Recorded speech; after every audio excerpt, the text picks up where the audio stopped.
2020 Bladen County Commissioners meeting. At this time, I call our meeting to order. And before we do so, I would like to make a note that Ms. Ashley Trivett had asked previously to be excused for tonight. And also, after we do our pledge and all, let me, we'll go ahead and do that now. At this time, I'm going to ask Mr. Cameron McGill, the pastor of the Lake Church at White Lake, which will be here to lead us in our invocation. Immediately following that, Mr. Lou Barber will have our pledge. Please stand for one thing.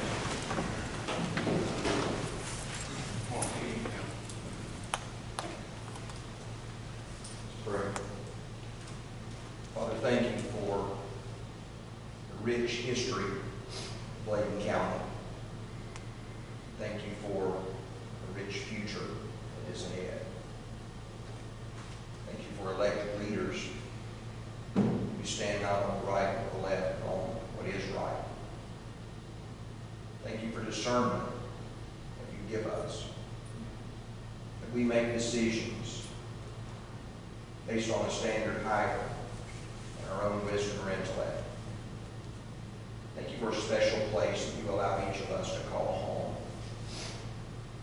The beauty and the nature of Bladen County, acquaintance of a community, or a place that seems so very safe in the midst of a chaotic world.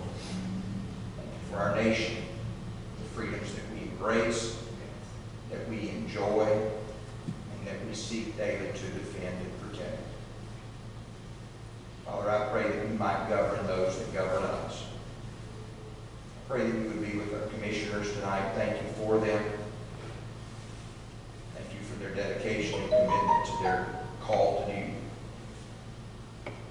Lord, bless this evening, that your hand would be upon it,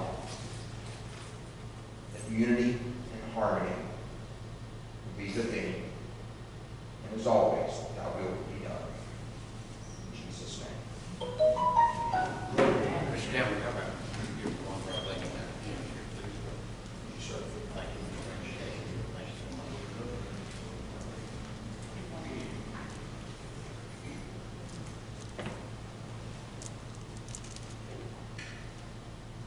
Allegiance to the flag of the United States of America and to the republic for which it stands, one nation, under God, indivisible, with liberty and justice for all.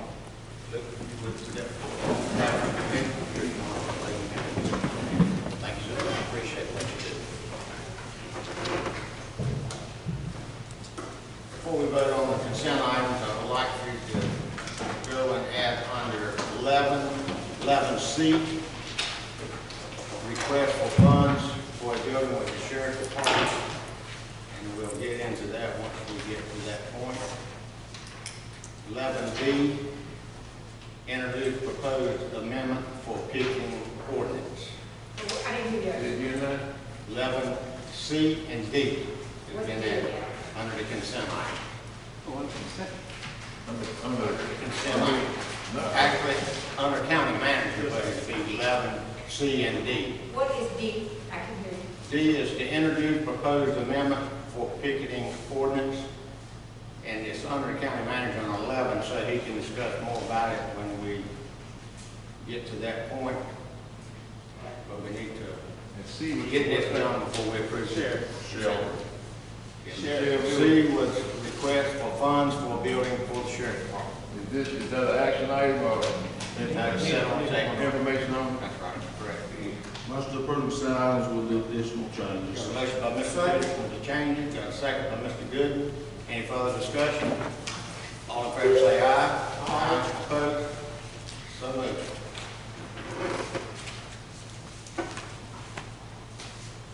Item 3, special recognition, presentation of the 4-H week proclamation. Madam Clerk, if we can get, let's stand up, trying to be conscious of the wrong lines here.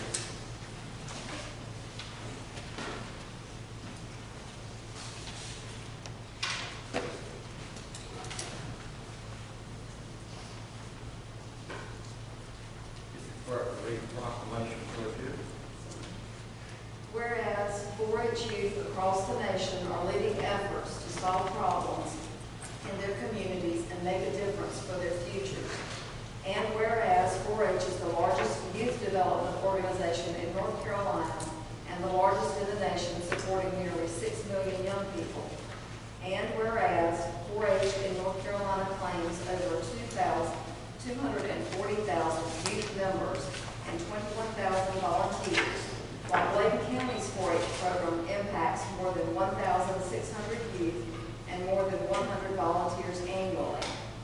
And whereas 4-H, as a part of the NC Cooperative Extension System of NC State University and NC A&T State University, is a program where youth learn through opportunities that provide them hands-on experiences in 4-H's mission mandates of science, engineering, and technology, healthy living, and citizenship.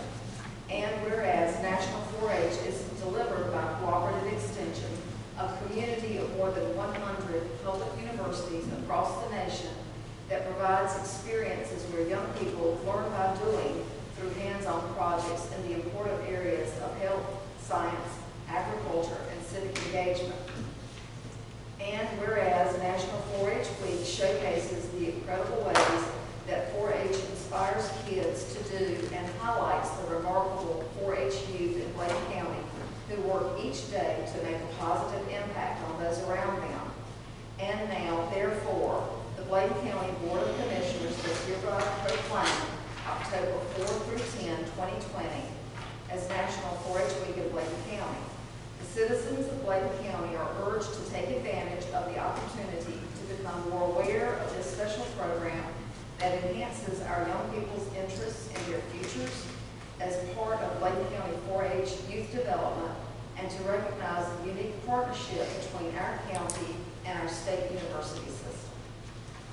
On behalf of the commission and myself, I'd like to thank you and all the 4-H workers for all the hard work that you do and the continued work. It's an honor to present this to you.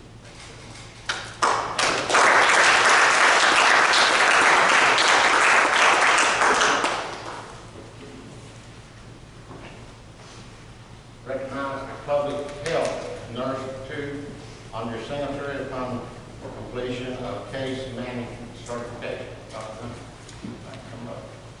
Say good work, sir.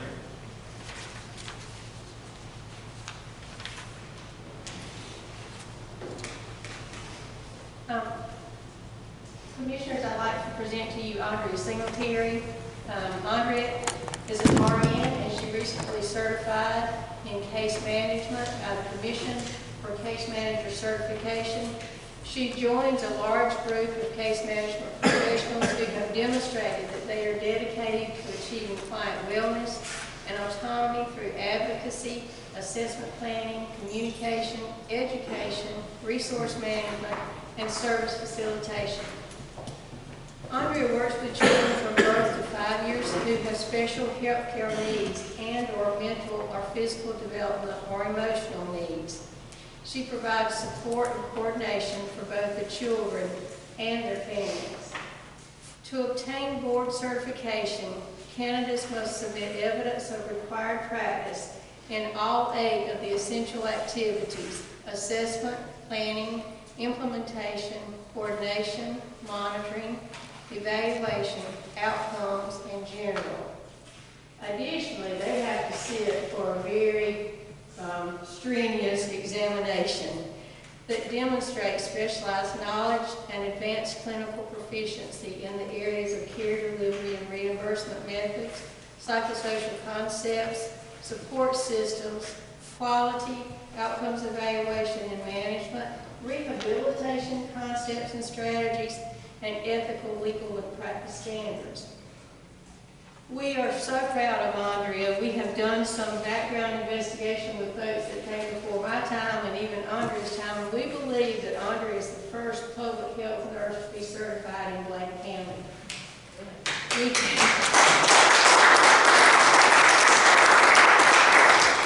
We can rest assured that we have an expert in her field, and her clients can assure that they're going to get the best care with a personal hometown touch. Thank you, Andre. Andre, in the event you don't have one of our Bladen County commissioners, I would love to present you one. Thank you. Thank you so much. Thank you. Thank you for what you do. Thank you. Individual delegations wishing to address the commission. Okay. Matter of interest to commissioners. I got one real quick. Yes, sir. I would like to, to be put on the agenda for the next meeting. Ms. Marie sent out a proclamation from Alamance County supporting law enforcement. I'd like to be put on the agenda next meeting for the board to consider. Anyone else? Let me ask a question on that, Mr. Peter. Clear, so I can understand what you said. That is that to do our proclamation or do one for Alamance County? All we do is change the name on the proclamation. So we don't have to do It's Bladen County versus Alamance County.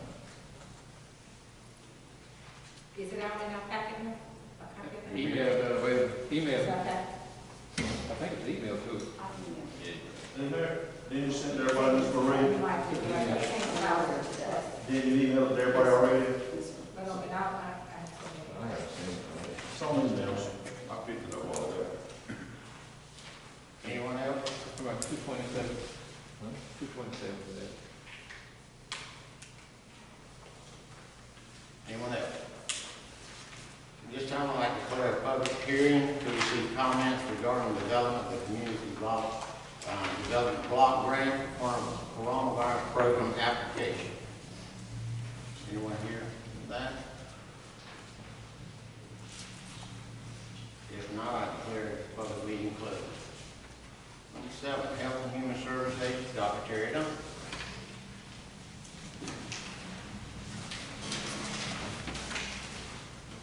So we have some, a little bit better news this week than we did when we were here 2 weeks ago. Bladen County and North Carolina are standing a little better as far as positivity. But today, we had 219,754 cases of COVID in North Carolina since the beginning. Currently, there are 971 hospitalized, with 192,644 recovered, and 3,637 deaths. The positivity rate for all tests was 6.4% for North Carolina today. For Bladen County, we have 944 cases as of today, with 5 currently hospitalized, 864 recovered, and 17 deaths. We have 63 active cases. And as of today, we have over 10,000 tests that have been performed on Bladen County residents. So things really are looking up, and when we think Farrell was here last time, we were running closer to the 8, 9, and 10% positivity rating. And the state was running at the 6 to 7 to 8. So I said at that time that we were looking and coming down off of some of our hot spots, and some of the where the students have been to the university setting. So we're in the right direction again. So it's really important that we remember those 3 W's and the social distancing, and to not let our foot off the gas. We've got to keep on pushing. Because as you know, our K-5 students are going back to school. Emerald is going back Monday, Tuesday, Thursday, and Friday. K through 12 is going back to school. Right. They're going back to school, but they're going on different plans. So K-5 in the public school are doing the same thing, Monday, Tuesday, Thursday, Friday, with Wednesday off. But all public schools in Bladen County, 6 through 12, are going back on the Plan A and B schedule, as determined by the school board last week. So that's exciting news that our school children are going back to school. We currently have 2 outbreaks, and both of them are in nursing facilities. They both have been very well mitigated by the staff, as well as some interactions with the health department, as well as a couple of conference calls with the state. When we look at our age groups, our male cases, 47.7 female. Our 25 to 49 age group is about 40.6%, and that 18 to 24 is 12.6% of our cases. The Caucasian population has 46.1% of our cases, with the African Americans 26.4%. We have 51.8 non-Hispanic and 28.6 Hispanic. Since the beginning, we have had 65 patients that were hospitalized with COVID, with 13 deaths.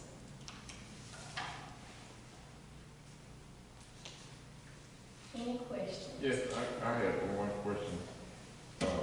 For school students, I have a parent ask me, do the kids have access, or parents have access to a test? Or how they want to know how to access a test if they got a child at home and they think they have COVID with symptoms? How do they access that? And the other question they want to know, what was the type of test they was given? Would it be that quick test, or would it be a standard test? And if we had an outbreak, are there enough available tests in Bladen County to accommodate an outbreak? There are enough available tests, and this is a rapidly evolving situation as we speak. I have notification as of today that there are rapid tests coming to our health department, hopefully very, very soon. The state has relaxed some of their guidelines about rapid testing. We don't know yet when exactly they will be here, and you're going to hear a request for some staff for the health department. But additionally, the hospital is also getting rapid tests for their clinics. So you should be able to get a rapid test or the 1 to 2 day turnaround test, and we certainly have an ample supply in Bladen County. The test is already available. Yes, sir. Probably pay for the pay for The ones that are coming down through the health department, through the DHHS, there will be no cost. The same as when we worked with Commonwealth Health. And that's one of the things we'll be able to do again, is work with our community health center, so that there's no, we're taking insurance, Medicaid, and so forth. But if they don't have an insurance source or a pay source, then there's no cost to any of you. And that's in our agreement with them. Mr. Chairman? Yes, sir.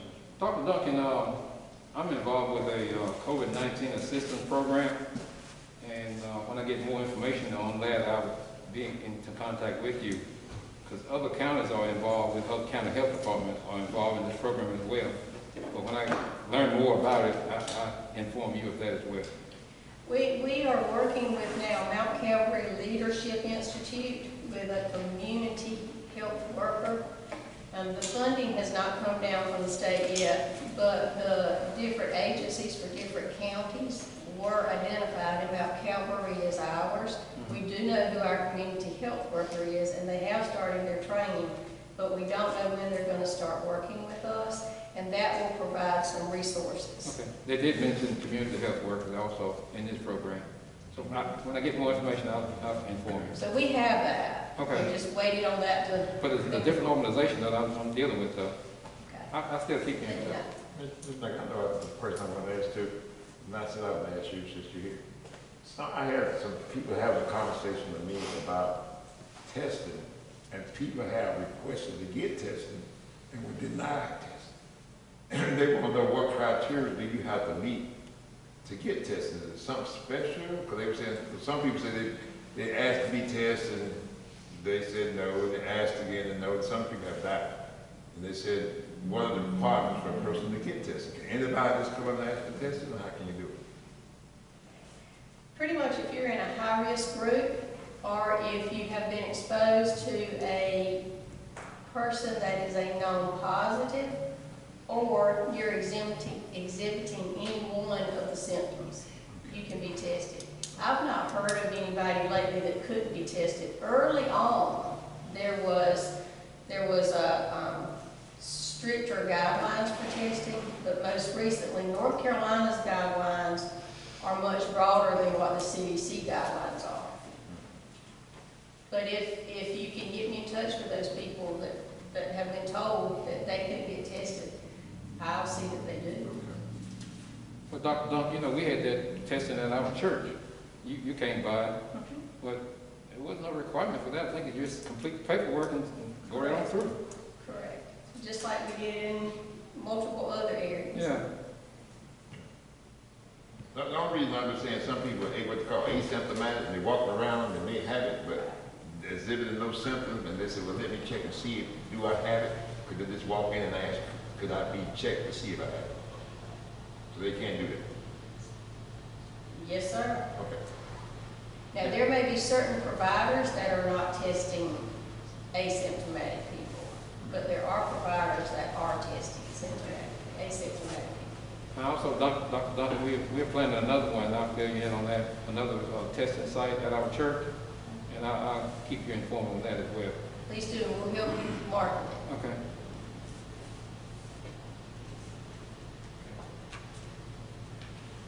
B. So item D is a request for a full-time RN, a part-time RN, and one registration clerk. If you remember, a few weeks ago, you approved 2 part-time RNs and a clerk. Well, we have enough money to have a full-time RN, and it really is, COVID is a full-time job and then some. So we asked for you to approve, and this would all be covered with the funding from Motion to approve. Got a motion by Dr. Underwood, a second by Mr. Peterson. Any further discussion? These employees know that they're employed through the grant, and the grant runs out. Yes, sir, that would be on, I would put it on their appointment. He just asked a question. Mr. Chairman? Yes, sir. I got one question though. You and I included in this diversity and inclusion work group. How would this funding here would be considered for that, in that area as well? These employees, are we going to consider them based on our talks in the diversity and inclusion work group? As far, we will interview any RN and any registration clerk. Okay, so how will we be advertising that? Well, we're advertising through the county website, Okay, through NC Works. okay. I was thinking I help you with that as well. Any further discussion? All in favor say aye. Aye. Opposed? So moved. Thank you, Dr. Duncan. Mr. Nathan Dallas, Emergency Service Director.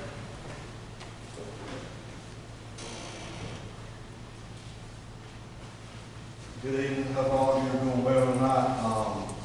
Talked to Greg a week or so ago. I realize it's been a while since we've done a hurricane update. A lot has gone on since the last time we updated you, so I'll try to go through it as quickly as I can. I'll start out with Hurricane Matthew, which you recall was 2016. On our HMGP grant, the Hazard Mitigation Grant Program, which you recall is FEMA money that come down from the state. We were asked to acquire 3 properties, elevate 2 structures, and a reconstruction of 3 structures. A lot has changed on that. So as of right now, on the acquisition of the 3 properties, one of those is completely completed. And when I say completed, it's been acquired by the county. Everything on the property has been torn down. It's closed out. We have several, or one more that closed in March that has not been torn down yet. We also have another one that was a reconstruction that got converted to an acquisition. It's also being closed, but both of those properties, the demo bid has been sent out. We're trying to lump as many of those together as we can because they're in the same area to kind of conserve some cost, and hoping the same bidder will win both of them. Do you have a cost on what those things cost? I'm gonna give you some dollar figures here in just a minute. Elevation of 2 structures, once we evaluated those, sent them to the state, did a benefit cost analysis. Both of these properties, One property is owned by a handicapped individual, stays in a 1970 model mobile home. Once we've done a benefit cost analysis, we realized it was going to cost 10 times more to elevate it than what it was worth. So we have went back to the state, which is in turn went back to the federal government. We are now trying to get him a whole house reconstructed or a mobile home put back on that property. We have one acquisition that was a small piece of property. I'm giving you a lot of details, but we have one acquisition that was a small piece of property. Homeowner decided at the last minute he wanted to throw in his whole 10 acres. So that put us over budget. The state said we could do it, but we had to go back to FEMA to ask for more money. So we're in a waiting game with that one now on that. Reconstruction, we have one left in Bladen. We had some easement issues with that property. We have requested from the state that they let us move it to another side of the property to address those easement issues. So we're waiting on approval back for that. Once that's done, that one is in the city limits of Bladen. Once we get that, matter of fact, I had a meeting with the state on that one today, so I'm hoping to have approval on that pretty soon. She will get a new house reconstructed too.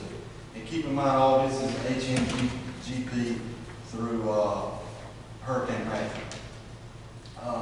That grant award was about $953,000 for that HMGP or hazard mitigation through Hurricane Matthew, which is DR 4285.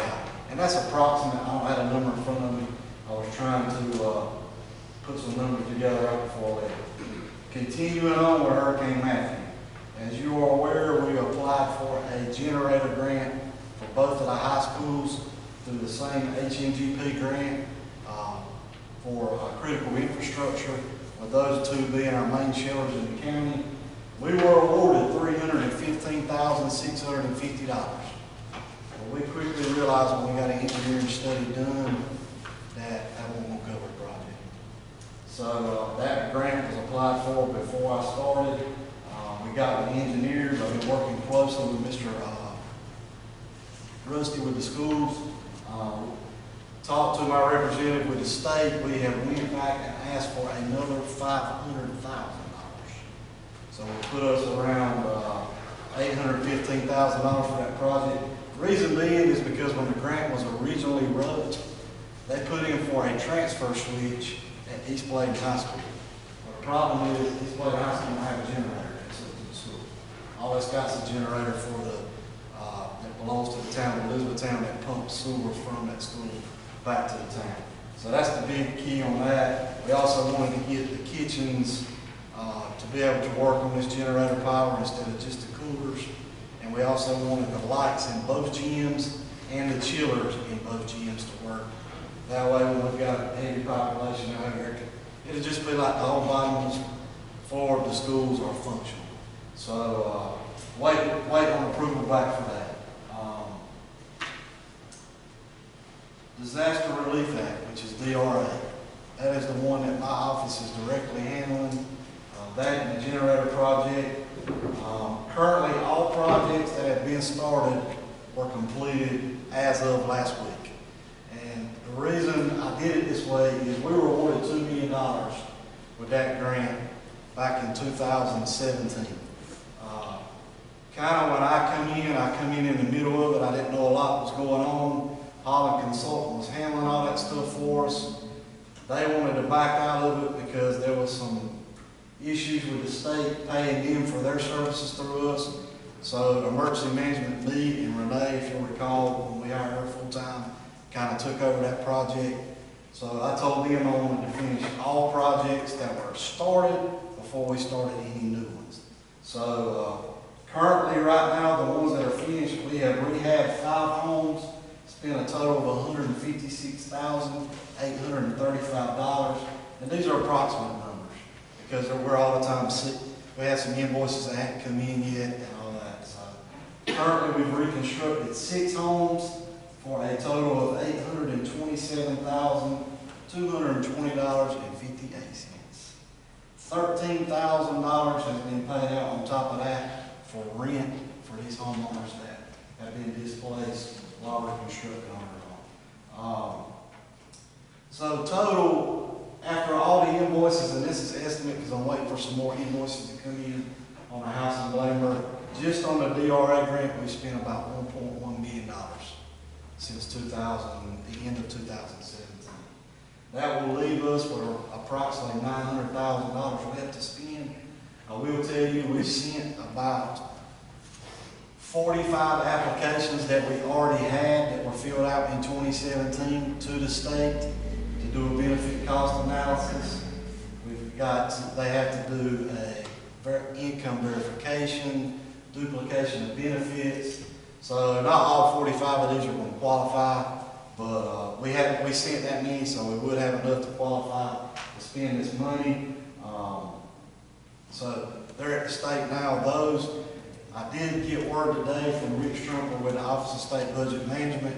There are 3 Bladen County citizens that somehow reached the governor's office. They are going to put brand new modulars. He's going to send me the addresses tomorrow. I'll be glad to get that out to you.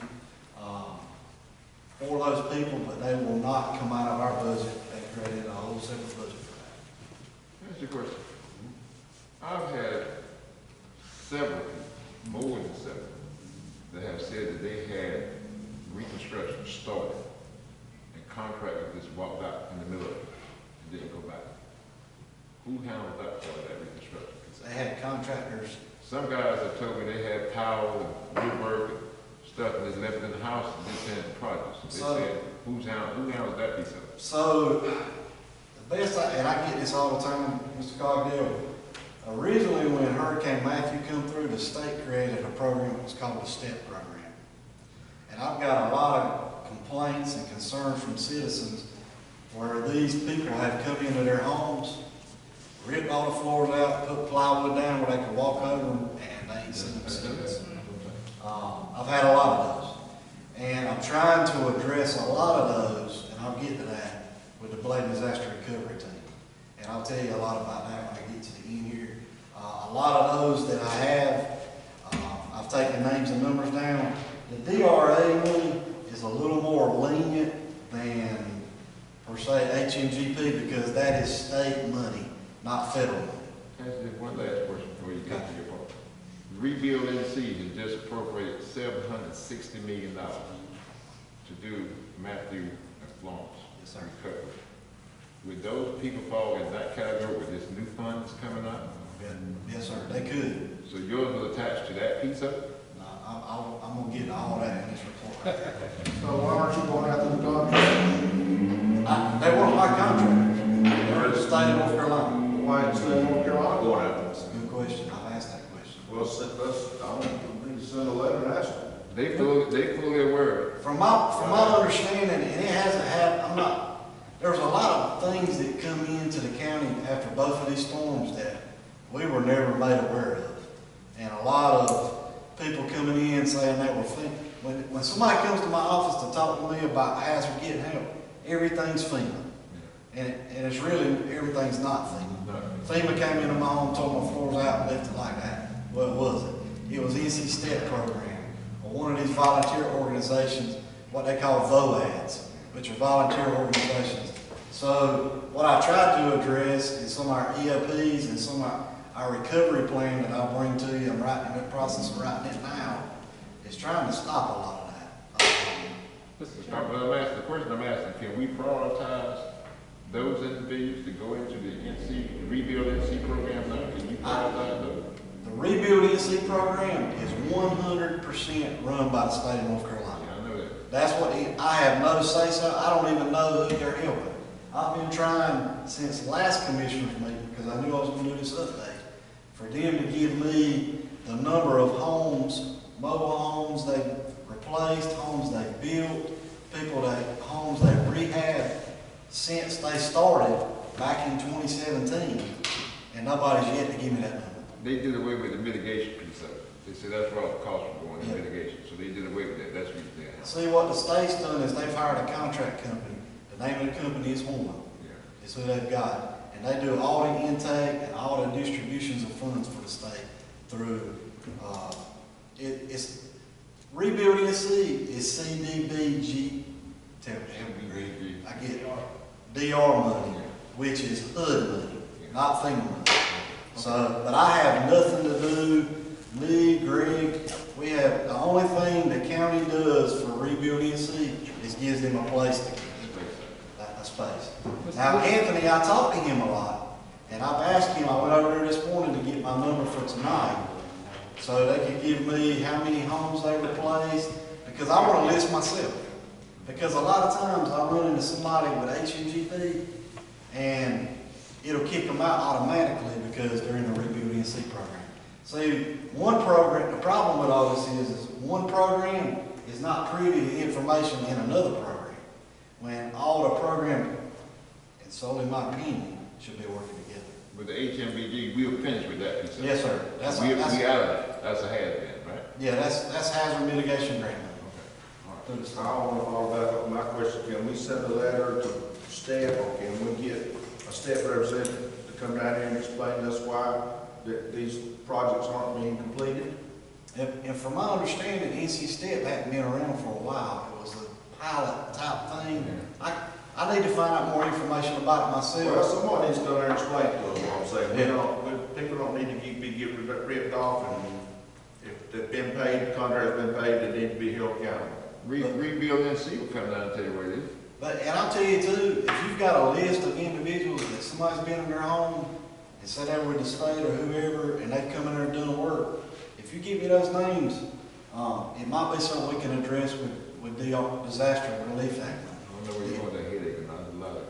Well, trust me, I probably see as many as you, I'm telling you, we get a lot of calls a day to see a lot of people for this stuff. So, Mr. Chairman, we're gonna get someone to come in and kind of cover that with us? I'll find out. I'll find out some more information. Because, you know, if they're not, And they need to throw in another problem if they already been paid one time to fix something. Well, it's not that they got paid. It's like the STEP program said, hey, you've had storm damage, and this was immediately after storm damage.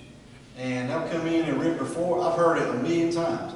They come in and rip my floor out, put plywood down so they can walk across it, you know, just over the floor joists, and they ain't come back since. I've had a bunch of people. Charles, what I've heard from that is that they simply say that when the contractor says they cannot get funding, they have run out of funds. And that's what they told the landowners. Probably not right, so they ran out of funds. If it's in the way everything is run, DRA, HMGP, not rebuild because the county, is emergency management gets the bills from these contractors. I submit it just like I'm submitting any other invoice to the county. It's submitted to finance, we cut a check, and then I have on my end have to submit for reimbursement from the state.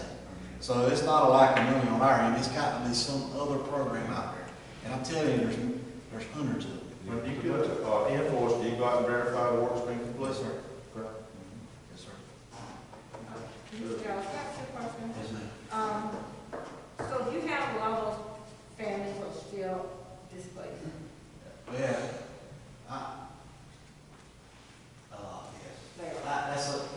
And, you know, I go out and I went to 2 houses in Portland last week, and, she's been displaced since Hurricane Matthew. And, Or they still they're staying with family, these particular 2 I went are staying with family members, and these are older, Right. people that are staying with their daughter or brother or whoever. Give them the governor's cell phone. If them other people can go straight to the governor, these people will be able to go straight to the governor. Well, I got a family in a hotel since September Yes. 18th. Yeah, we've got, Ms. Duncan actually reached out to me about, there's 3 or 4 that's been in the hotel in Whiteville since 2018. 18, that's what his family is. And the problem is they want to put the house in the same spot. I guess they need to raise it. Yeah. Will they not have them purchase the land? They need other land, I mean, to me. Yeah, there are, HMGP really doesn't do that.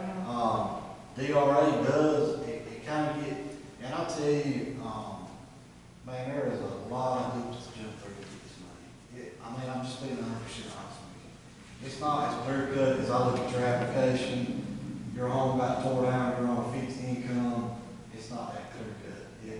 There's a lot of income verification that goes into it, there's a lot of benefit cost analysis that goes into it. And you know, a lot of that stuff is beyond even my control. And a lot of times, and I run into this a lot, you'll have homeowners that come in and you go out and they qualify, but when you get what you call a DOB, which stands for duplication of benefits, they got $140,000 from the insurance company on that. FEMA come in and give them $30,000. They got $20,000 from somewhere else. Well, we were going to offer them $200,000 for a home. When you take all that away, there ain't nothing left. Well, they got their money already. Right. So that's okay. You know, I've had that happen a lot, more than a lot. So, Well, it would seem to me if we're sitting here to state, or whoever, just like Charles was saying, if we sat here and paid 2 years of motel expense, some of these cases, you could build them a house for 2 years. That's right. Motel alone. absolutely. So that's poor use of the taxpayers' money, You know, which that's about the norm, I guess. yeah, I don't know a better way to put it than to say, we played a game. We try to, a lot of those people that had these FEMA campers and stuff throughout the county, well, you know, just recently FEMA said, we're taking those campers back. Well, these people don't have anywhere to go. So I try to prioritize those, but, you know, there's a 100 of these stories that I've heard in just my short time of here being here. But there's so many, you know, what I explain to people all the time that get frustrated with the process is, it's a long drawn out process, it's worth it in the end, and I feel like I disappoint more people than I help, but. Well, you're working hard. It's not fair for the governor to take these 2 or 3 people that you said that got contacted him and the rest of the people sitting in motels and stuff. It's not fair for a governor of the state of North Carolina to act like that. Well, and I'll tell you, But you know, and I'm not here for a pity party, it's not fair for the county of Bladen,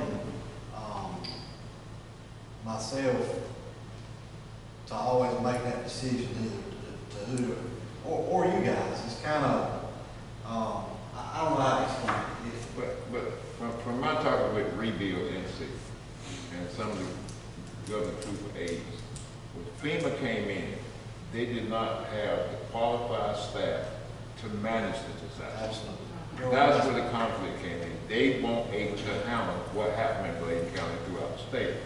And they misappropriated money. They did a whole lot of things that they didn't know how to do. That's the reason they took it away from FEMA, put it in the HUD program, because they knew nothing about rebuilding houses when FEMA came in. All they knew how to do was fix a roof and get the water off it. They didn't know how to do the construction piece of it. And see, so the hazard mitigation portion of stuff runs through North Carolina Emergency Management. And the Rebuild NC, the city, CDBGDR, runs through North Carolina Office of Resilience and Recovery, which is all under the umbrella of public safety. But it's 2 different organizations, there's different rules. It's a lot. It's a lot. There's a lot going on with it all the time, and new things develop every day. And I'm sure a lot of that because one organization couldn't even manage all of it. It's right. And the time, it was a lot involved with it. Yeah. So it's hard to sit down here and think that it's easy to do it. When you're in a small, your own pot, but when you look outside of that, it's not that easy. And see, we have one person with HEGP that manages Bladen County projects. When I started in June last year, I started out with an individual. I'm on my 8th person. So there's a lot of emails that's been lost along the way and things like that. You know, I'm not blaming it So we on. contract with a farm, don't We contact with Hot, but we? So we should be held accountable, Greg. not. When he's talking about the federal, The state, we still, even though we've got a contracted company, we still have to get permission from the state. Yeah, but you've had 8 different through that contractor? No, I've had 8 different Oh, I people think from you the said through state. the contract. same person. Same guy we've been dealing with all the time. Brian, that. FEMA gave the money to mitigation, the things, even when the federal government passed all the money out, they just gave the people didn't know how to manage the money. And there's a lot, you know, and you know, it's a constant evolving thing. State's doing that too. Yeah, but that's the reason they took it, because We we appreciate what you do. litigation was. So continuing on with Hurricane Matthew, so CDBG-DR, if you recall, I came to you all for permission to apply for a stormwater drainage study for municipalities. I did learn last week that we're in the final review for that. That is a $1.9 million project for the municipalities, so we've made it to the final stage, so hopefully that's good news on that. As soon as we get that, we'll certainly let you know. Now, Hurricane Florence, 2018. As you recall, we were awarded expedited HMGP. They did it a little different for Hurricane Florence. You couldn't do any reconstructions. You could only do acquisitions and elevations. Well, they also awarded expedited. We had 5 homes that qualified for the expedited program for Hurricane Florence. One of those dropped out, which left us with 4. We were awarded on those expedited $953,907. Currently, what's going on with that? The grant agreement's been signed by me, the county manager, the governor, everybody. Holland is being contracted with the county. In progress, intake interviews with the homeowners have been completed. Appraisals have been completed. Surveys have been completed. Tile work has been completed. Just compensation, which is what we brought to you last week to allow me to sign, has been completed. The only thing we're waiting on is for the state of North Carolina to send me the duplication of benefits for these homes. I sent a request up for that 3 weeks ago, and I got a check. As soon as I get it, we'll make offers for these homes. Once that happens, you know, it's their right to appeal. They can get their own appraisal and all that. So once we do that, we'll be going forward with that. On the non-expedited applications we've got with Hurricane Florence, they sent me a list with about 30 properties. Told me they needed pictures of all 4 sides and outbuildings. Greg Elkins was kind enough to help me with that project. We've sent all those pictures in. Once we sent those back, they told me they needed some more forms that had been lost way back when. So I personally went out and visited with each homeowner, the ones I could find. Keep in mind, almost 3 years ago now. So a lot of those homes aren't there. A lot of those homeowners have been gone for 2 years. So currently we're digging back through some old files, which was way before my time, to see if we can find some old phone numbers. We have had some luck making contact with those homeowners. Some that we've made contact with says they're not interested in that acquisition. They're not selling their car. They're up for somebody coming in and fix it, but they're not selling their car. It's a totally voluntary program. Other than that, that's what's going on with Hurricane Florence. Rebuild NC. I did meet with Anthony this morning to try to get a number on who they've helped and maybe a dollar amount. I did learn they are open as of last Monday at the training center. So you've got the phone number, you've got the website, and we do have an intake. We are one of 17 intake centers in North Carolina. Is out at the training center. They opened as of last Monday. Since last Monday, as of 9 o'clock this morning, they have taken 71 new applications since last Monday. And they're only open Monday through Thursday, 8:30 to 5. You said he says North and Bladen in the last week. In Bladen County, they have taken in 71 applications. But how about these 140 some you sent? How did you find out about those? That's the only thing open, and Mr. Bullock asked me this morning, the only thing open for new applications now is Rebuild NC. So I encourage any of you all, if somebody comes to you and says, my home never got fixed, I filled out every application there is under the sun, encourage them to do this one again. Because it's a reopen. The state decided to reopen it. They got permission from HUD to do that. I know, Mr. Cogdill, you've taken some applications and given to Anthony out there. He did tell me that. 240. Yeah. Well, he told me they only had 71 new ones. So 240 Okay, all right, I'll look So find. there's some discrepancies there, She so. tried to find the ones that people probably want to know. They said they're called, they're saying they don't have the application, but we turned them in. Okay. And see, that is 100% state. I can go over there and ask, have you helped my brother fix his house? I want to tell you, they can't. Only thing I wanted was generic information. How many mobile homes, how many applications you take, and he told me he'd have it to me by 5 o'clock today, and I've yet to see it. They've been taking applications through the whole southeastern region. They done took in up to 2,000. Yeah, it's a bunch. It's a bunch. I know they've taken more applications at that site than all the other 16 combined. Wow, I sent over 60 in one couple of weeks. And maybe he gets 71 Friday, I don't know. They were busy when I went over there this morning. They had, the parking lot was full. I'm telling you, it's constant traffic all day, you know. Matter of fact, I went and got a sign made today to point people in the right direction. They got us. But I encourage you to send, like he said, $700 and some million. You know what, I mean, they've done it, but we can't find out where they are. Yeah, and that's what there's some people that's already been here.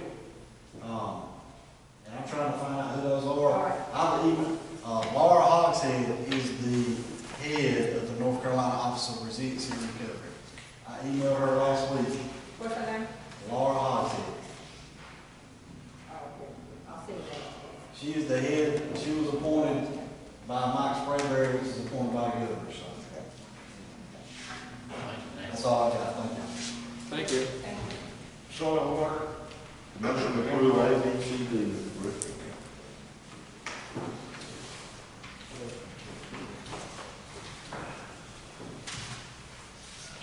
Martin. Good evening. Mr. Speaker, made a motion to approve the A, B, C, and D. Second.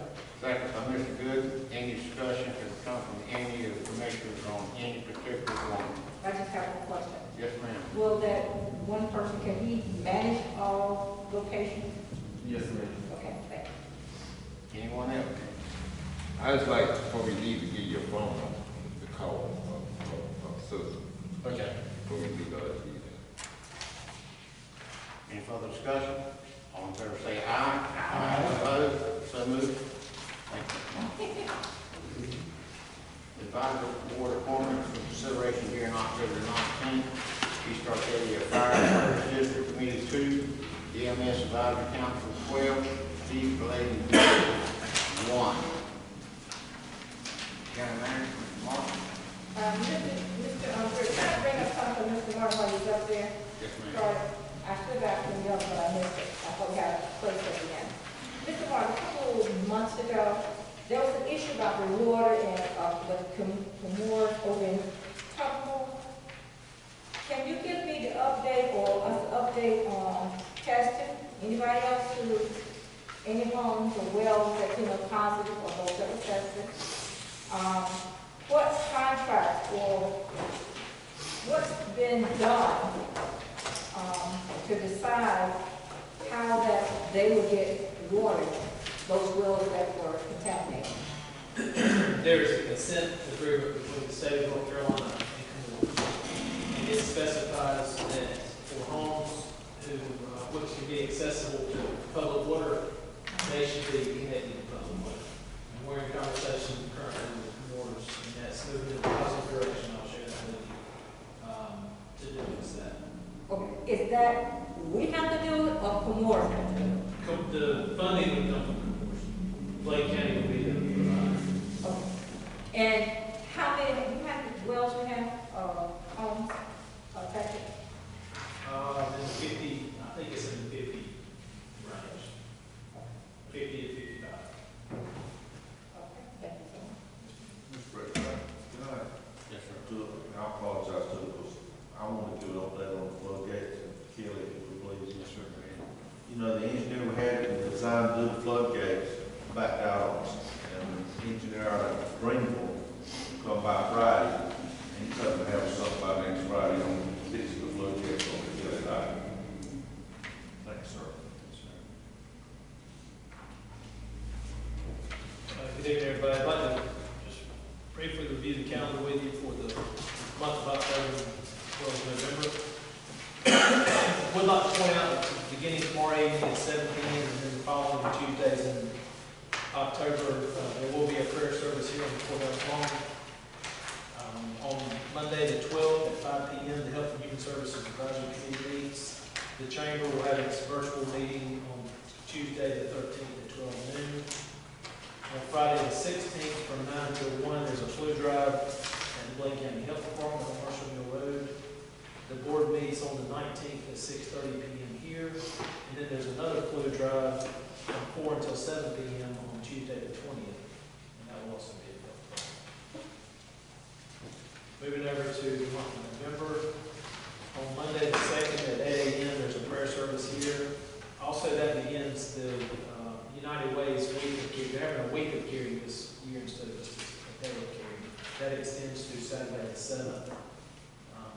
On Saturday they're going to have a work day at Harmony Hall Plantation. On Tuesday, that's the general election. So therefore there's no board meeting on Monday the 3rd. That's postponed until the 9th. On Thursday the 5th at 12 p.m. there's a JCPC virtual meeting. Moving to the next week, on Monday the 9th at 5 p.m. there's a Health and Human Services Advisory Committee meeting. The Board of County Commissioners meets that evening at 6:30 p.m.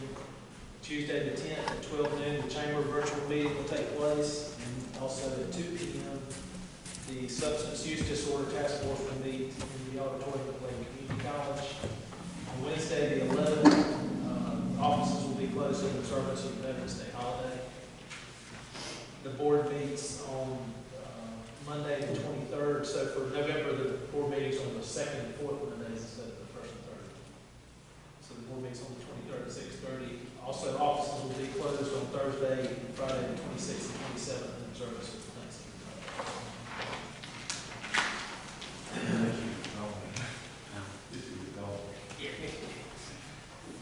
Moving on to item B, if you have questions about the calendar. I just wanted to report back to you regarding the small business grants and let you know we have issued checks in the amount of $21,182.63.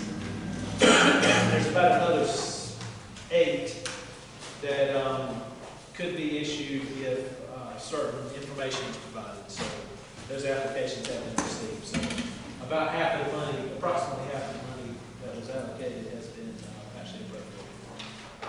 Mr. Martin? Yes, sir. Here's a receipt from Kids in Motion. Kids in Motion, okay. He emailed those to me. Thank you.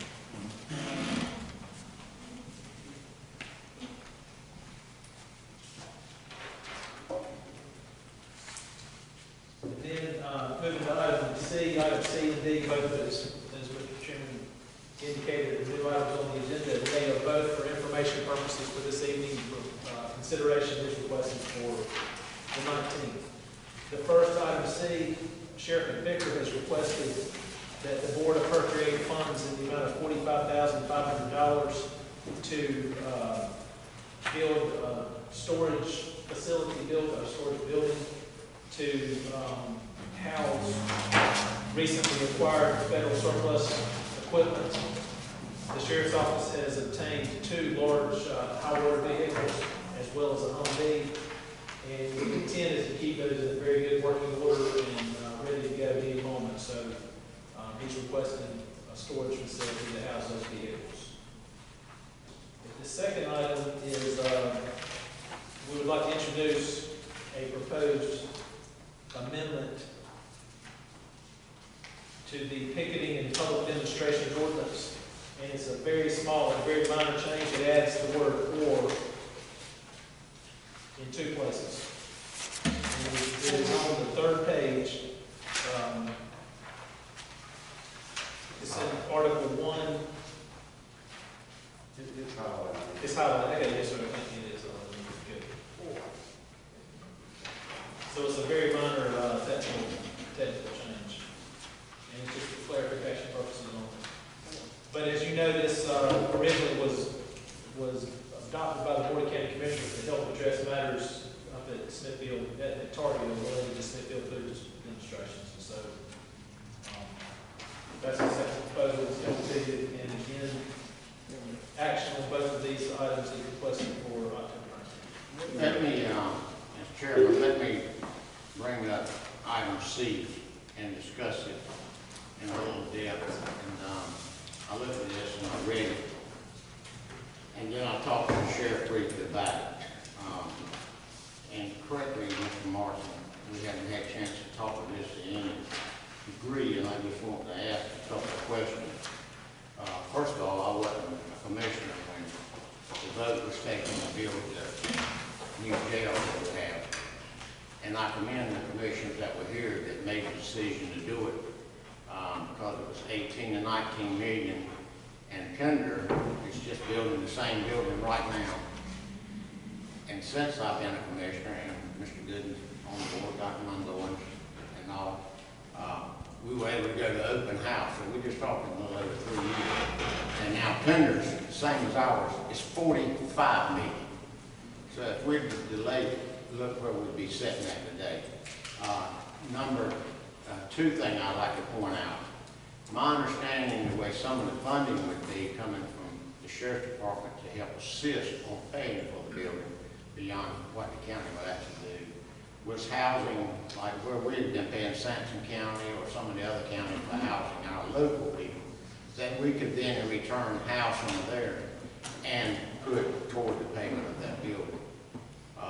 Also, it was discussed about the federal inmate program, and that 62 inmates would be the point where we would need to be able to get also funding to help support that, and also have funds to apply towards our debt load on that building. With that being said, the sheriff's department staffing, and it's true with the sheriff, they took it on their own with additional responsibility to jump it up to 80 or 90 inmates or more. And with what they're doing, it would be sad to burst their bubble when they can get approximately $800,000 worth of merchandise that would be given to them, that's based on new prices, obviously. But to help and protect and maybe save the life of others.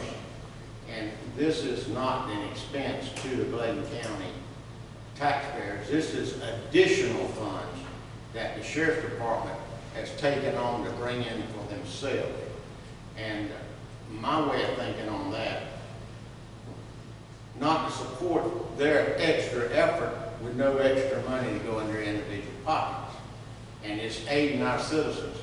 You'd have to been over in Kelly and East Arcadia and some of those areas where I went over and saw these Humvees and all these vehicles trying to get the people to save their lives, and to think that we could take some of the additional funds that they've chosen to do to be able to house that equipment so it will be ready to run at any given time and not have to do extra maintenance to try to get it to work after it's been sitting out in the weather.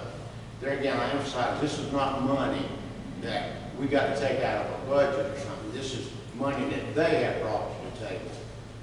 With that being said, I would not want to disappoint them, to discourage them not to continue the work and the extra work to house additional inmates, which brings on them more responsibility. Mr. Chairman, That's my opinion. Yes, sir, Mr. Bull. the only thing that I mean, that I've looked at, and I read this letter, and I'm trying to just stay true to what we as a board agree to do. And under the management direction, there was other departments that had capital needs that we put those on hold. We said, let's hold off on that. We all agreed, I do believe, that we will revisit our budget because this COVID virus had put a hardship on it. We moved $790,000 from the school bond fund to secure the cap out of the fund balance, that we could use that money. We moved that money from over there. And we said, let's hold on to this money. Let's take a look at this and see where this COVID virus and all these situations with taxes and everything is going before we start doing capital improvements and capital stuff. We went back and the sheriff was the only one during the budget process that we agreed wholeheartedly that he needed his 10 vehicles.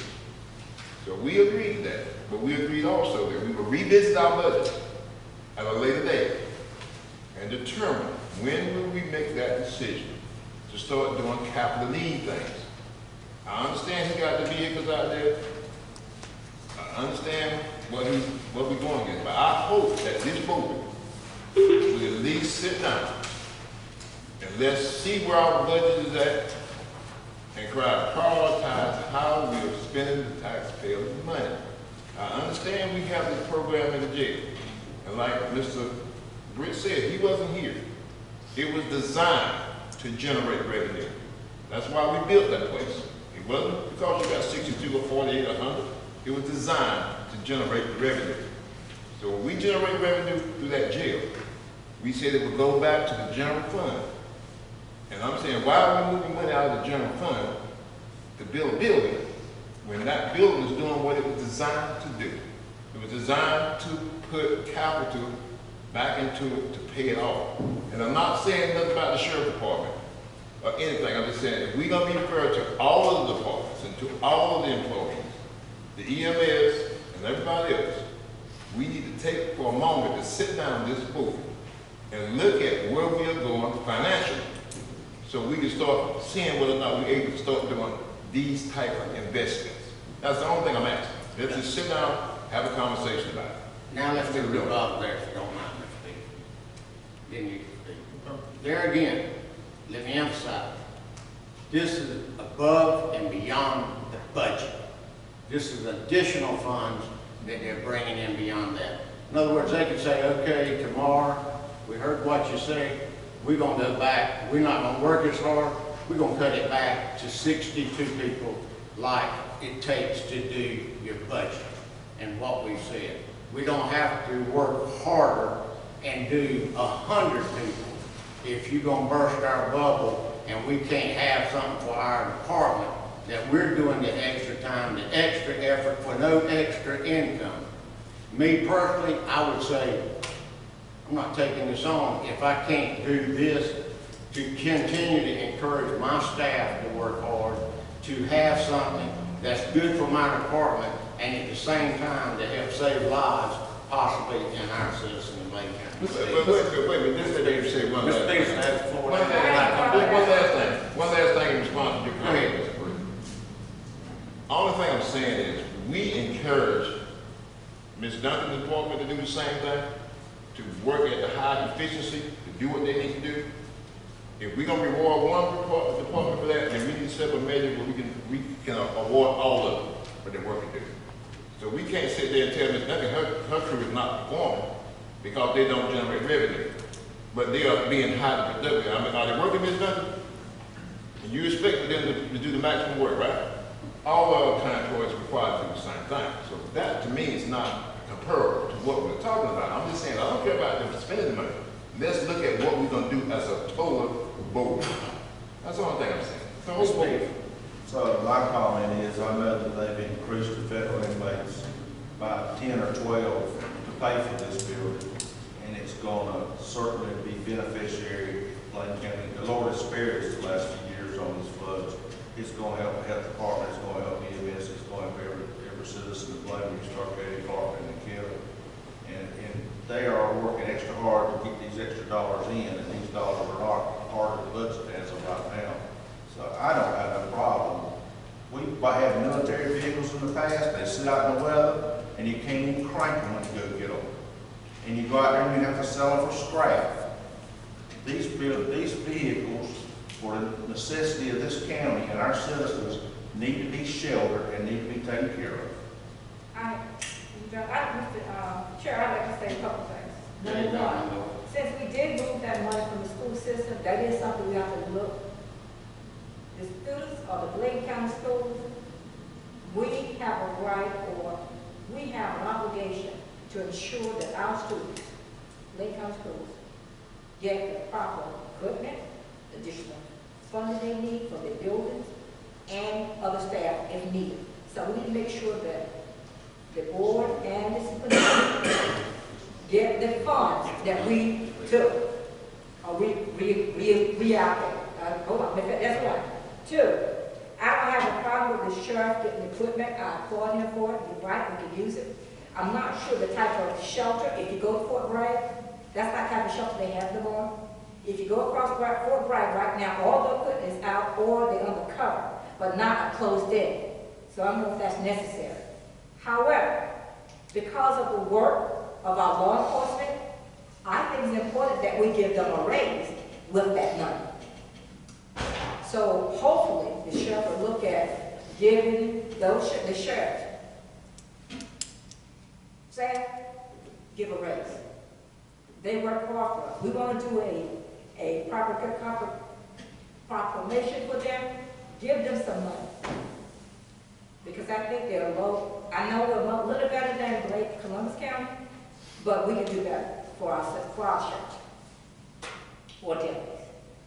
Mr. Chairman, Yes, sir, Mr. President. should the sheriff be here to kind of answer some of our questions that we have regarding this?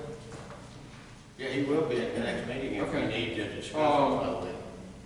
I've been talking to some of the veterans, and they were saying similar to what Dr. Mungoin said, that shelter would be nice, but it should not be, doesn't have to be enclosed, which would be cheaper to put a shelter over than a regular enclosed building. That's what the veterans indicated to me. I'm going to mark a picture of Fort Bragg, that's what it is.